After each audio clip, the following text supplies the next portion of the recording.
Okay, let's start. Any questions? Last week we covered basically three different topics, right? Search and sort, which are tightly coupled. If we have a sorted data, we can easily search it using a few different algorithms. Otherwise, if it's not sorted, then the brute force method is the only logical way, you see. And also it's the most expensive in terms of computational time, time complexity. Therefore, this is why we need to sort data. And for sorting, we here in the classroom exemplified a few different algorithms, like bubble sort, selection sort, etc. And also, you can find all sorting algorithms, maybe not all of them, those with most common algorithms you can reach in any textbook. All data structures and algorithms books cover this topic, these two topics. So then you can read them and try them. Okay. And I will also provide you the source codes as well. In fact, as I said, that you need to understand this is an important topic because it takes the most of the time in applications, in computation time, searching. Therefore, you need to understand why it is important, what kind of approaches have been developed. Okay, but you do not need to memorize, let's say, the quick sort, how it works, etc.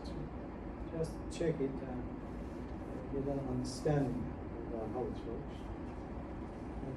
And also, as I said, the performance of the sorting algorithm and searching algorithm will depend on the data you have. You need to analyze the data and understand the data. If you understand the qualities of the data, then you can select the proper sorting and searching methods. Talking about the quality of data, it's another very huge title. Next year, talk about data in depth in the data analytics course. You have a better understanding when I say the quality of data, what I mean. But for now, I can say that the performance of sorting and searching algorithm you're choosing will depend on the data in hand. Okay. And then after that, we just jumped into another huge, wonderful, very useful, large topic of dynamic data structures, right? Dynamic data structures. As the naming implies, here the data structures are dynamic, not static, staying somewhere in memory. Of course, they're still somewhere in memory, but here now, instead of keeping them in sorted order or such, you do not need to move them from memory location to memory location. Instead, you just keep the we call link of the variable, next variable, you can say, or previous one. If you create a node, we call them node, right? If you create a node, that node simply has two categories of data. One is the data part, actually. It may be only a student name or telephone number or something like that, or it may be a list of or dictionary of data covering all the information about that student. But separate from the data part, it needs to also include a pointer, which points the next node. Therefore, just following these links, we can reach from one node to another. Therefore, that approach simplifies adding or deleting nodes. Instead of moving backwards or forwards all the data elements in the traditional list type data structure. Here we just copy the links, right? So we gave examples of it. For adding, that means inserting some new data node, new data in the list. We only need 2 copy operations, right? And that's it. So it's incomparably easier. So that it is much more time efficient. Dynamic data structures. Talking about them, now we can play with such dynamic data structures.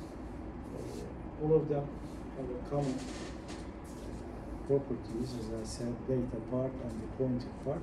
But we can now enrich them. I mean, by adding extra pointers, for instance. If it is a list, a single, simple linked list, here is the data part, and here is the pointer. It goes this way, right? Simply. So the pointer just points to the next data element. It goes this way.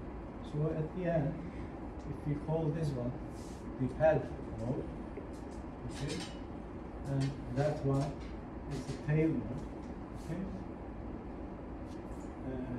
Here, at the end of the list, we just indicate that this is the end of the list. So we just use any type of kind of indicator. Naturally, most commonly we just use null pointers. So if the pointer is null, that means that it indicates nowhere. But we can also write the address of head node here, right? That means that it just now indicates the head. Therefore, we just created a circle of linked list, right? Similar to that, we can also add additional pointers. If this is the data part, and this is the pointer indicating or pointing out the next one, now we can add another one, which indicates the previous one, right? So this is the previous, and this is the next. Therefore, here we just created a doubly linked list. Therefore, here in this case, they have such a structure. That means that we can start from the tail or head and go backwards or forwards. Just call that going backward and forward and checking or printing or whatever, playing with these nodes, traversing in dynamic data structures. We just traverse from the beginning to the end, or from some point to some specific point that we were looking for instance.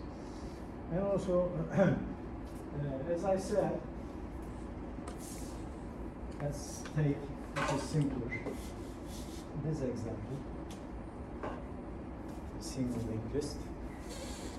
It is easier to draw and understand actually.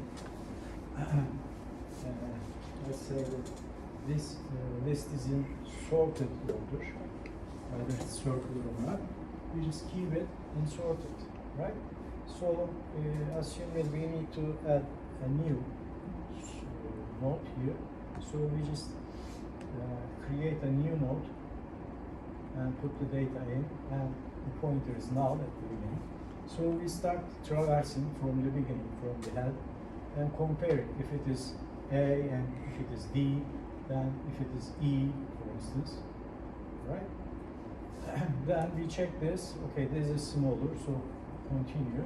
This is E. Okay, this is it needs to be inserted here. So only thing that we need to do is just take this address and copy it here. So now this also points to the same point. Then we just write the address of this variable, the new node, here. So we just break this pointer, and that means that this node is inserted in between. All right.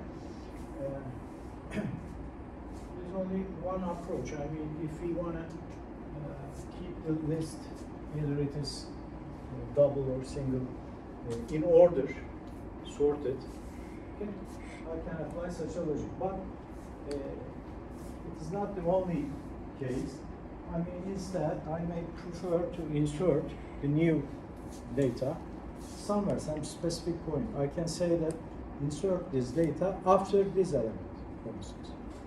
All right, why not? For some reason.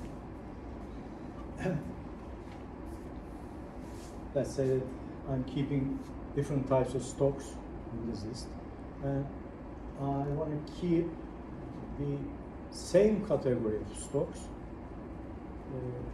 adjacently, okay, together. So let's say that if it is a grocery type of thing, and if that data includes the type of the grocery, let's say, I mean, the type of the stock, if it indicates grocery, and if this is grocery, so I just continue grocery, but now here there is another thing. Let's say it is bread or something. Okay. So I want to add this new node, if it is grocery category, to the end of grocery list. So it goes grocery. Now I need to add it here. Therefore, using the same logic, I just traverse it until I find the specific point that I need to insert. Then I do the same thing, apply the same logic. Okay. So insert it here, right? That's it. That means that we can use these dynamic data structures in different ways, depending on the application, depending on the application's needs. All right? Yes. What else we can talk about? Well, there are 2-3 very important dynamic data structures which we meet in different applications, right? Very common applications, like, of course, stock, tracking stock. All right.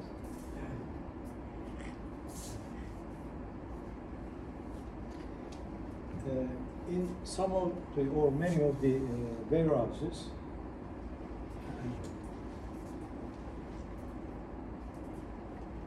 we need to keep the stocks. Well, what is the main purpose of warehouse? Well, actually, it is very simple. I mean, record all incoming goods and the outgoing goods, right? Keep track of them. Never miss any incoming or outgoing stock. Therefore, anytime you can make sure that how many apples, how many breads, whatever you have in your warehouse, how many nuts, how many balls. Okay, so this is one purpose, and the other purpose is delivering the goods in time. Okay, when somebody requests for some specific stock, let's say that somebody from the production asks for 300 nails, something.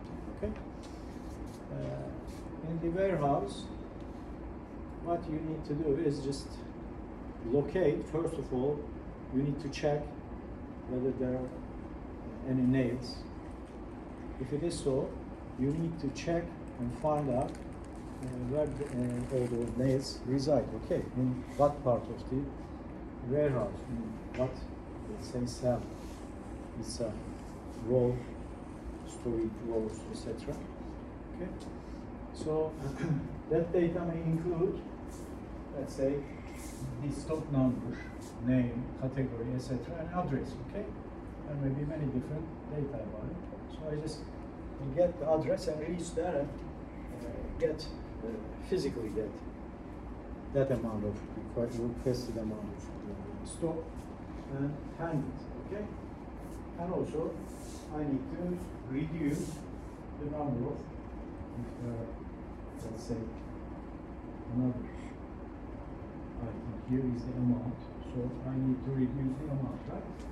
Available amount, at least at that address, because there may be names in many different addresses spread all around the warehouse, all right? So, during this workflow, it's a continuous thing, right? It's not only a one-time thing. Continuously, we keep all these stocks in warehouse, and some goods coming in and some goods coming out. So the desired amounts and incoming amounts may differ, not always 100, or 50, or something. It may differ, right? So during this process, some of the amounts in some cells, let's say for males, may get very few. At the beginning, maybe, let's say 500 males in a box, but during the processing, during the transactions all the time, it may get some very small amount, let's say 10, 15 or something. And nobody asks for 10 males or 15 males in production, if you assume that. Then you need to find another one, etc. Right? So the timing of the delivery is very important. I mean, if you're talking about nails, it's not important. It's not that important. But if you're talking about some grocery, some vegetables, fruits, etc., it may be crucial, right? It may be crucial. It would become crucial because if you always use the first place you located for that, let's say, apple, and use it and always put it there and give it whenever it's required from there, that means that the other apples staying in the other locations in the warehouse gets spoiled, right? Spoiled. Bozulur yani. Değil mi? So, bozulmaya tabi olan such type of goods, if you are dealing with such type of goods, you need to apply a different logic. A different logic. What kind of logic we're talking about? Well, actually, it is very simple. We need to deliver the first came first, right? Okay. That means simply first in needs to be first out. Okay? Is an approach. First in, first out approach. It is valid in many different applications. Therefore, we need to keep track of all these stocks, items, everything in such an order. I mean, first in, first out order. Therefore, in such a case, guys,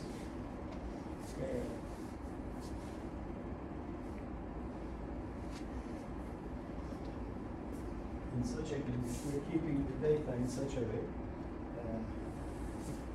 Our list will look like something like this.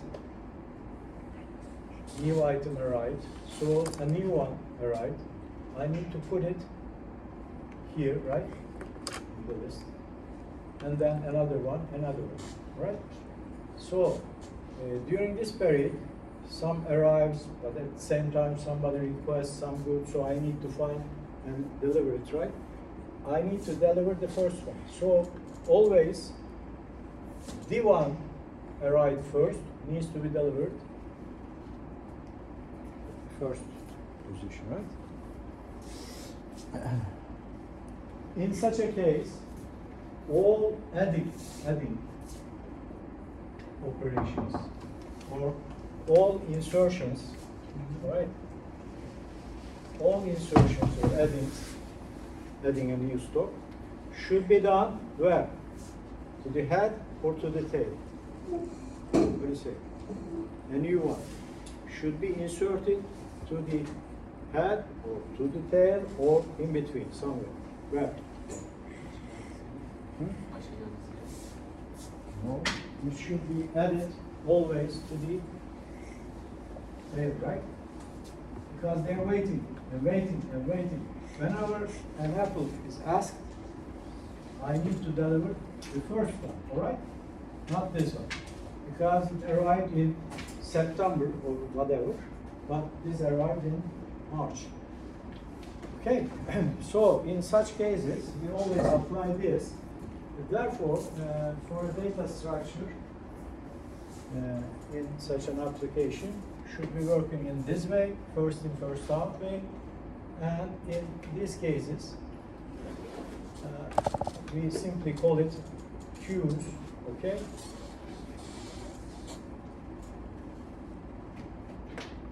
These are queues, queue data structures. In queues, it is just like the queues in banks or markets or wherever, right? You just get in the line from the end, right? So you need to add every incoming, newcoming data or element to the tail, right? But instead, deletion should be done from the head, right? Okay, guys. So in a queue structure, it always works this way, right? Independent of the order or something, there is no order here. The only order is just the arrival time, right? Arrival time. So the important thing here in such an application is the arrival time.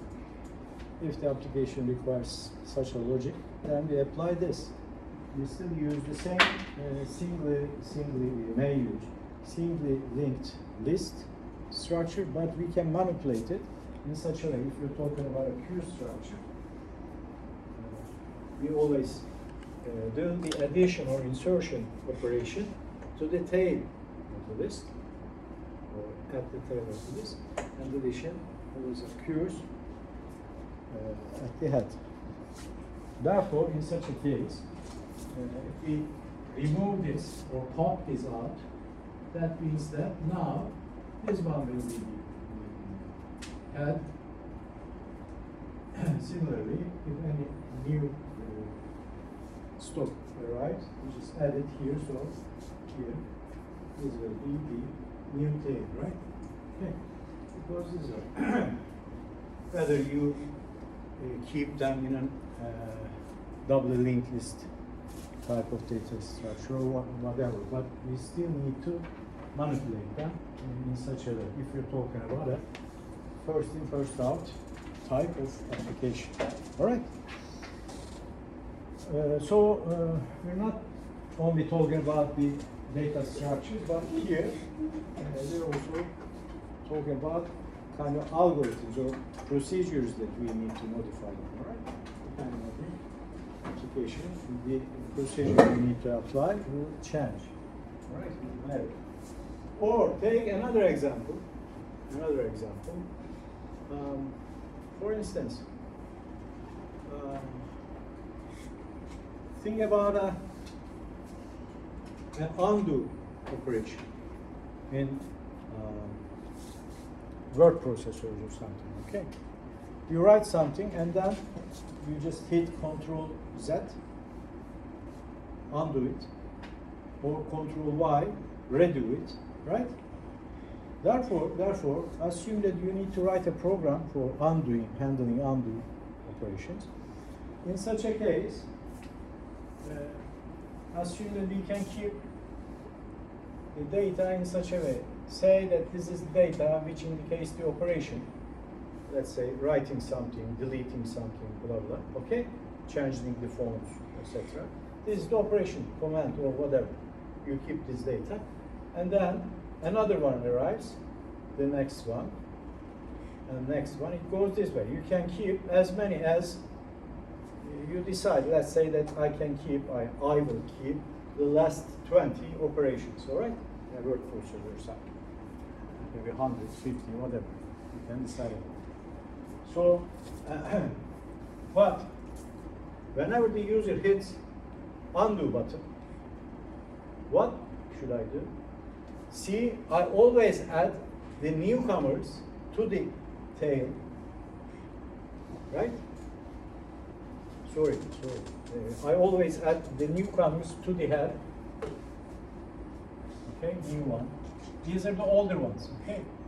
A new one. I always add the newcomers to the head. Okay, this is add addition. And when it hits the undo button, I also need to remove from the head, right? Okay, guys. So this is the last one to be removed. Therefore, in such an operation, we call it last in, but first out. The last one inserted will be outputted first. Okay? This is the last one, last in, first out operation, right? So such an application requires such a manipulation, such an approach. All right, guys? Got it? The same data structure, simply or multiply, doubly linked list, or whatever, circular or not circular, whatever, but in this case, there's no meaning of keeping a circular linked list or something. But instead, as you see in such a case, we apply the addition and deletion to the head. Okay.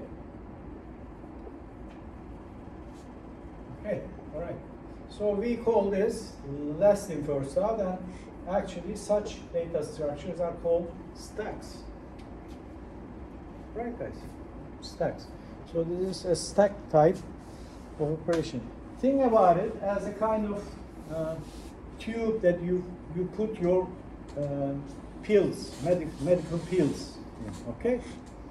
You have a tube, right? And you put your pills one by one. Another one.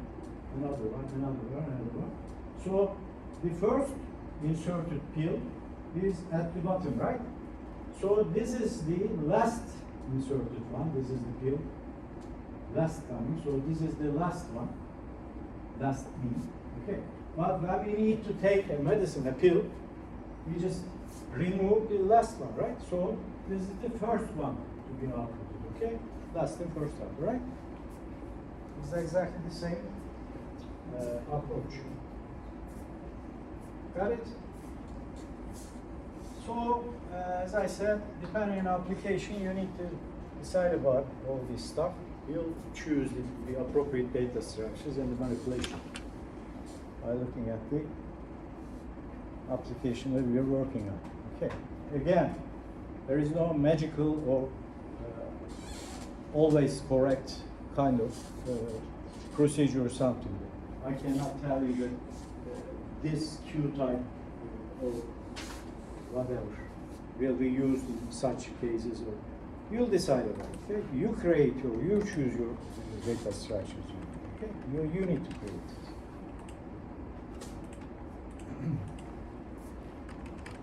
There is no specific certain approach or way which fits in all cases or something. Okay?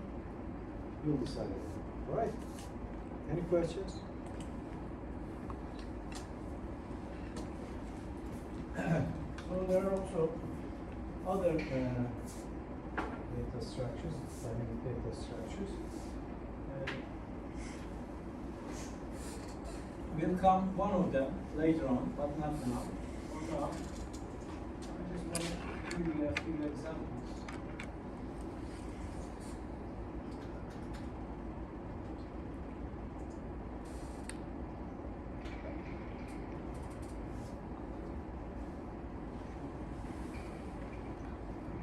As I said, guys, you just need to understand what it is all about and how it works.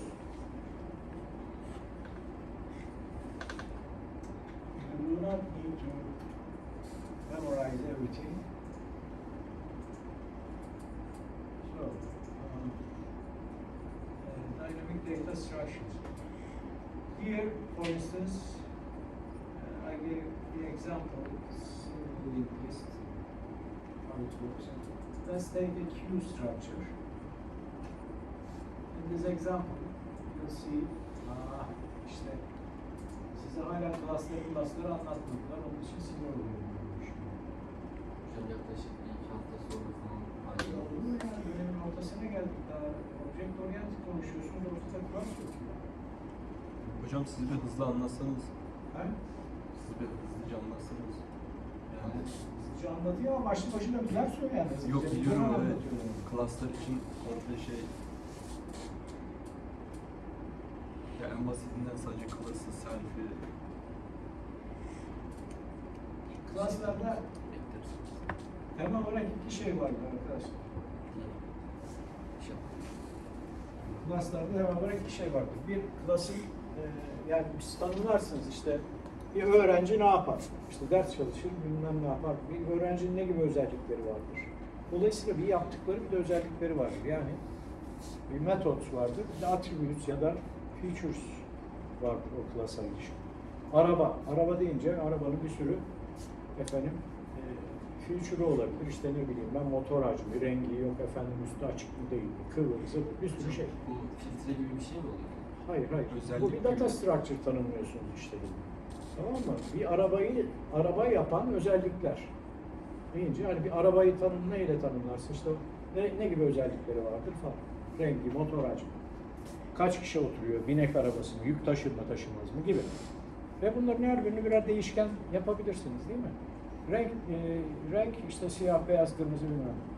Efendim yük taşır mı? Evet, hayır. Farklı tiplerde değişkenler tanımlayabilirsiniz. Bir araba klasını tanımlarken. Bir de bunun metotları vardır. Yani bir arabanın yaptığı işler vardır. Metottan kasıt bu. Yani fonksiyonları. Bu araba ne yapar? Ne yapar? Sağa döner, sola döner, durur, ileri gider, geri gelir. Yaptığı işler bunlar. Efendim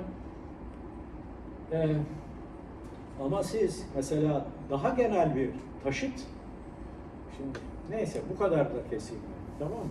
Yani budur. Dolayısıyla biz bunları klas olarak böyle tanımlayıp bu bir klastır kardeşim, içinde de bu metotlar yani fonksiyonlar vardır diye işte böyle burada gördüğünüz gibi şey yapıyoruz. Yaratıyoruz. Tamam mı?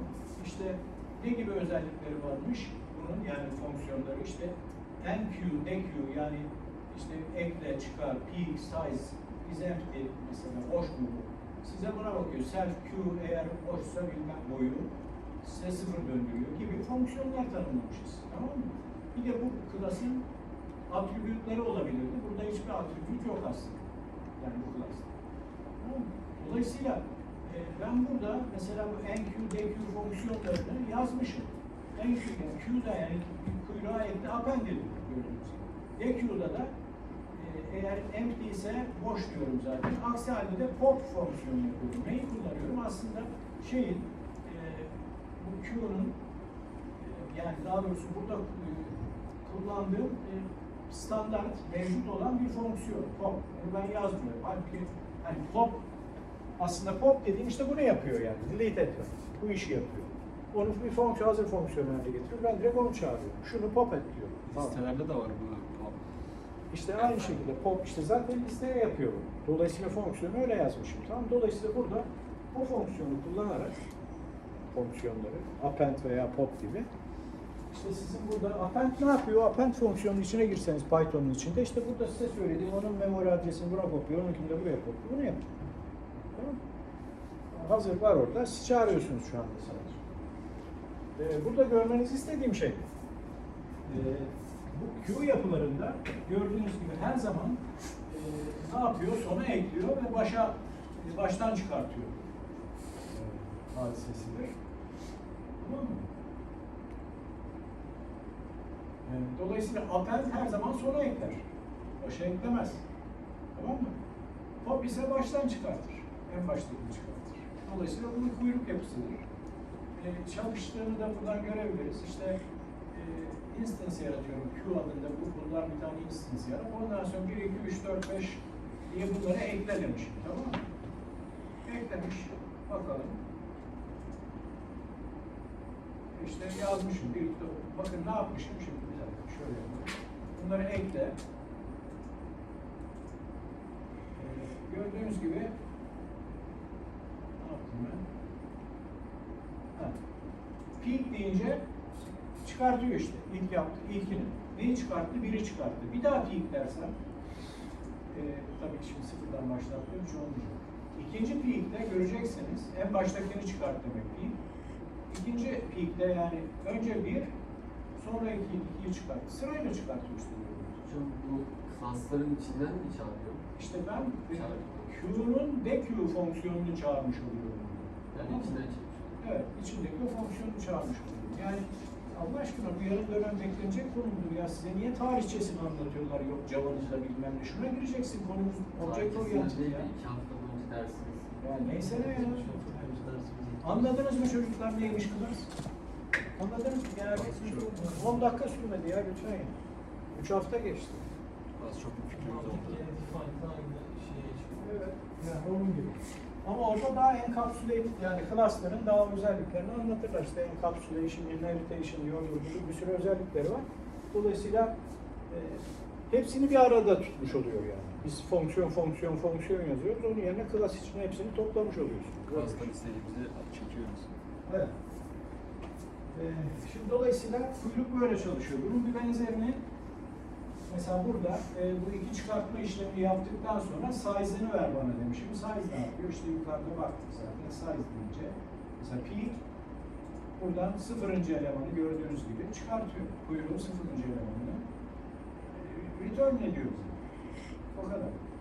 Size ne yapıyor? Kuyruğun boyunu veriyor gibi. Yani fonksiyonları bunun içine yazmışız. Dolayısıyla onu bunu şunu çıkar.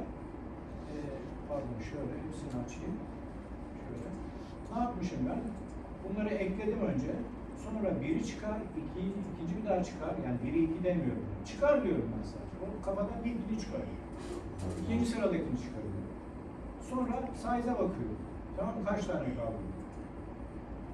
Gördüğünüz gibi yani ne kaldı? İşte 1, 2, 4. Size'ı da 4. Yani şöyle yazalım. İkisi birbirine karışıyor. Size. Bu da size. Tamam mı? Yani biri çıkarttı, ikiyi çıkarttı. Oldu. Tamam mı arkadaşlar? Kalan 4 tane.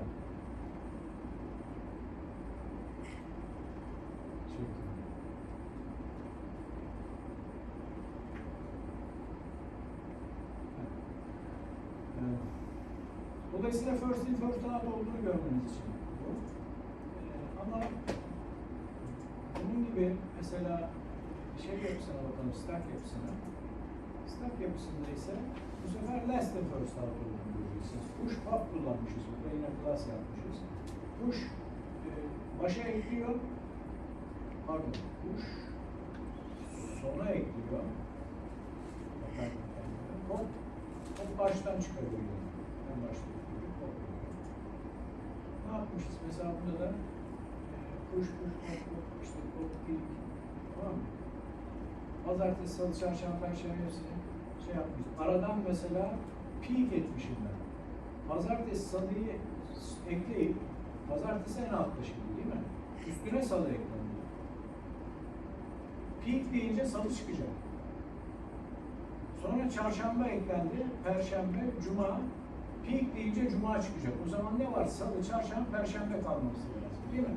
Şeklinde işte onun mantığıyla göreceğimiz bir şey konuşuyoruz. Tamam arkadaşlar. Yani kullanması falan son derece kolay. Yani hiç gözümüzde büyütmeyin. Mantığını anlamanız önemli ve efektif şekilde kullanmanız. Peki efektif kullanmayı nasıl öğreneceğiz hocam? Nasıl öğreneceğiz? Nasıl öğreneceğiz? Örneğini yaparız. Yapacağız. Örnek yapacağız, bol bol örnek yapacağız. Farklı uygulamalarda deneyeceğiz.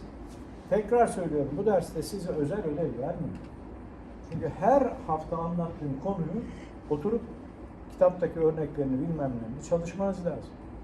Yani özel olarak şunu yapın bunu yapın demeye gerek yok. Bir tane Q örneği.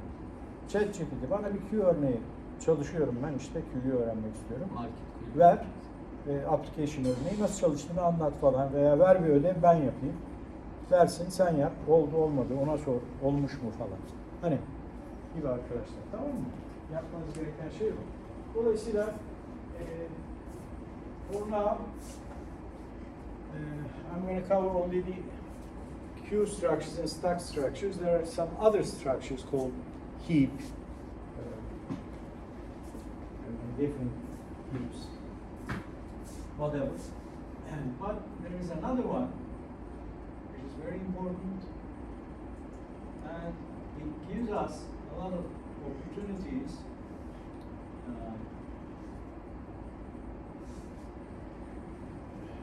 in terms of applications, different type of applications we can apply using this data structure, which is called trees. Maybe we're going to come back to trees, tree structures, and talk about it later on. Okay, but let me introduce you only a tiny part of it. When we're talking about a tree, here now, this is my data, and here is the again left and right branches. Okay, and here there is another one, and it may have left and right branches, and another one. So it goes this way, right? Instead of a list or something, it just goes this way, right? We just construct a tree. And such a data structure gives us many different opportunities to use in different applications, all right? We'll come to that tree later on. Any questions about dynamic data structures? Any? No questions?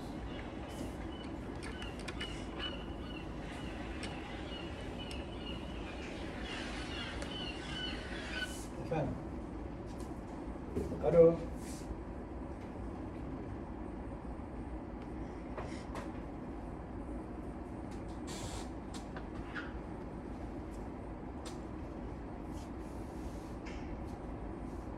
All right guys. Ara vereyim mi There is hocam? Efendim? Ha Emre hocam, şimdi dersteyim, ara veriyorum. 2 dakika sonra arayayım seni. Okay guys, this is dynamic data structures. Very huge, lovely, very useful topic. You got it. You need to use it, try it, and then learn it. All right? Gain experience of it. Next up, we'll jump into a new, very different topic area. Okay, that's right.